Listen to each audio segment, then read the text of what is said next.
कहा जाता है कि एक तांत्रिक साधक को सर्वप्रथम प्रातःकाल उठते ही गुरु पादुका का स्मरण करना चाहिए। तो क्योंकि देखिए प्रातः काल की बहुत सी व्याख्याएं हो सकती हैं। यहाँ पे ये परिचर्चा प्रारंभ हुई तो ये चर्चा का भी प्रातः काल, क्योंकि यहाँ पे यह प्रक्रिया आरंभ हो गई है। तो इस प्रक्रिया के आरंभ में सर्वप्रथम गुरु पादुका का ही हम स्मरण करेंगे। यह आपके सम्मुख श्री गुरु पादुका यंत्रम है। इसमें ऊपर देख रहे होंगे कि उल्टा कमल का फूल बना, यह सहस्रार का प्रतीक है। इसके अंदर एक त्रिकोण बना हुआ है। यह जो त्रिकोण है, यह त्रिकोण जो है इक्विलेटरल ट्राइंगल की तरह है, अपवर्ड है। और जो इसका ऊपर वाला जो कोना है, जो कोण है, वह कोण ब्रह्मरंध्र में जाकर के अटका हुआ है। समझ लीजिए जैसे आपका वॉल हैंगिंग के तरीके से।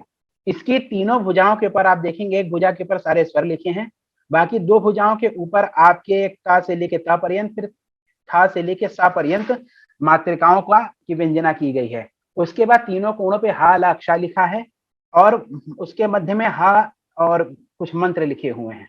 तो हा ला अक्षा जो है और उसके बाद हा, उसके बाद बीच में कुछ मंत्र लिखे हुए हैं। ये जो मंत्र है आप इसमें देखेंगे कि नीचे कमल के फूल के ऊपर दो मंत्र लिखे हुए हैं। मंत्रों का भेद नहीं बताते, इसलिए केवल इतना कह देंगे कि इसमें पंचपिंडनाथ एवं नवात्म मंत्र लिखा हुआ है। और ऊपर हा और सा लिखा है, जो हा और सा हंस का प्रतीक है। हंस का तात्पर्य होता है प्राणाचार। जो हम श्वास लेते हैं, जो श्वास लेते हैं वो हा और सा ध्वनि को उत्पन्न करता है। तो उस हा और सा से वही प्राणाचार आपका यहाँ पे इंगित है। और उसके बीच में वाग्भव बीज है। इस वाग्भव बीज को ही गुरु पादुका मंत्र कहा जाता है।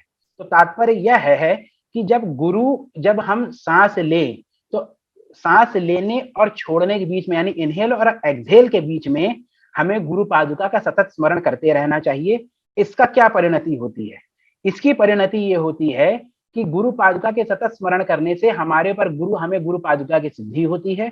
और जो गुरु पादुका होती है वह ब्रह्मरंध्र के ऊपर ही स्थापित होती है। इसमें देखें दो चरण पादुकाएं बनी हुई हैं ऊपर की तरफ, यह ब्रह्मरंध्र पे स्थापित होती है।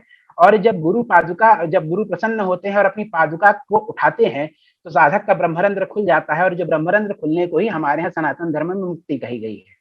इसीलिए हमारे यहाँ यह कहा गया है कि अगर किसी को ज्ञानी गुरु और सिद्ध गुरु की प्राप्ति हो जाए तो न कभी गुरु का त्याग करना चाहिए, न मंत्र का त्याग करना चाहिए। यह बहुत ही बड़ा दोष होता है।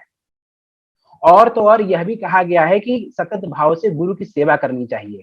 तो वो इसीलिए करनी चाहिए क्योंकि जो ब्रह्म कवाट होता है, क्योंकि साधना का तंत्र का मूल सिद्धांत यही है, जहाँ कुंडलिनी का जागरण हो रहा है, ऐसी प्रक्रिया जो कुंडलिनी का जागरण कर दे, कुंडलिनी शक्ति का उत्थान उनको स्थापित करके ब्रह्मरंध्र से बाहर निकालने का मार्ग बताए, वही साधना तंत्र साधना है।